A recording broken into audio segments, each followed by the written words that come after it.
नमस्ते, मेरा नाम डॉक्टर वैभव गुप्ता है। मैं मेदांता में एक सीनियर कंसल्टेंट की तरह काम करता हूँ मेडिसिन डिपार्टमेंट में, और आप लोगों का स्वागत है इस टॉक में जो हम अभी शिंगल्स के ऊपर देने वाले हैं। शिंगल्स एक तरह का वायरल इन्फेक्शन है जिसे हम हर्पीज ज़ॉस्टर भी कहते हैं। ये वर्सिला ज़ॉस्टर से ही होता है और यही वायरस है जो कि चिकन पॉक्स भी करता है।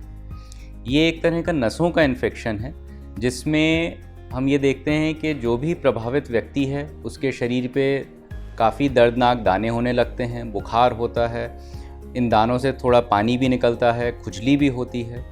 इम्पॉर्टेंट चीज़ ये है कि अगर किसी भी व्यक्ति को चिकन पॉक्स हुआ है पहले कभी भी किसी भी एज ग्रुप में, तो शिंगल्स की संभावना बहुत ज़्यादा बढ़ जाती है। शिंगल्स के साथ सबसे बड़ी दिक्कत ये है कि जिस व्यक्ति को कभी ये बीमारी नहीं हुई है वो इस बीमारी के बारे में ना तो जान सकता है, ना ही उस दर्द को महसूस कर सकता है जो शिंगल्स के साथ होता है। बिकॉज़ ये एक बहुत ही पेनफुल कंडीशन होती है जहाँ पे जिस जगह भी दाने होते हैं, बिकॉज़ वो सीधे नसों पे इफ़ेक्ट करते हैं, तो बहुत ज़्यादा दर्द होता है। मरीज़ के लिए हिलना डुलना मुश्किल हो जाता है। और सबसे बड़ी बात यह है कि इस दर्द में जो नॉर्मल हमारी पेन किलर्स हैं वो बिल्कुल काम नहीं करती हैं। कई लोग तो हमारे पास इस तरह के भी आते हैं जिनके लिए बिस्तर से निकलना, उठना, चलना बहुत मुश्किल हो जाता है। ये बीमारी आपकी आँखों को भी इन्वॉल्व कर सकती है, कानों को भी इन्वॉल्व कर सकती है, जिसका इफ़ेक्ट आपकी नज़र पे, हियरिंग पे भी हो सकता है। ये वायरस जैसे ही आपको जब भी किसी भी एज ग्रुप में अगर चिकन पॉक्स हुआ है आपके शरीर में घुस जाता है, जैसे ही आपकी इम्यूनिटी शरीर की कम होनी शुरू होती है, ये वायरस दोबारा से मल्टीप्लाई करता है और शिंगल्स का रूप लेता है।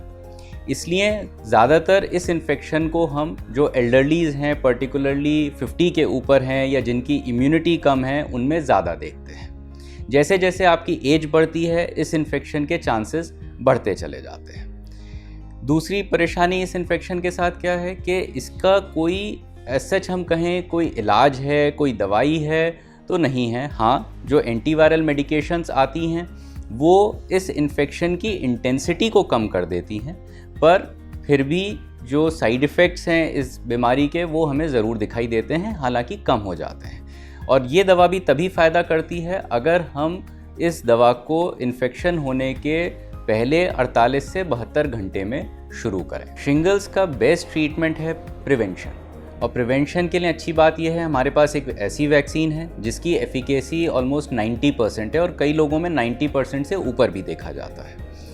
इस वैक्सीन को 2 बार देने की ज़रूरत पड़ती है, जो 2 से 6 महीने के इंटरवल पे दी जाती है। जो भी व्यक्ति 50 साल से ज़्यादा की उम्र के हैं या जिनकी इम्यूनिटी डाउन है, उनको ये वैक्सीन ज़रूर लेनी चाहिए। इस वैक्सीन को लगाने के बाद जो रूटीन साइड इफ़ेक्ट्स हैं जो देखने को मिलते हैं उनमें हैं, जहाँ पे वैक्सीन लगी है वहाँ दर्द होना, रेडनेस होना, थोड़ा बुखार आना, बदन दर्द होना, जिसके लिए आप कोई भी पैरासीटामोल जैसी दवा ले सकते हैं और उससे ये सिम्टम्स ठीक हो जाते हैं।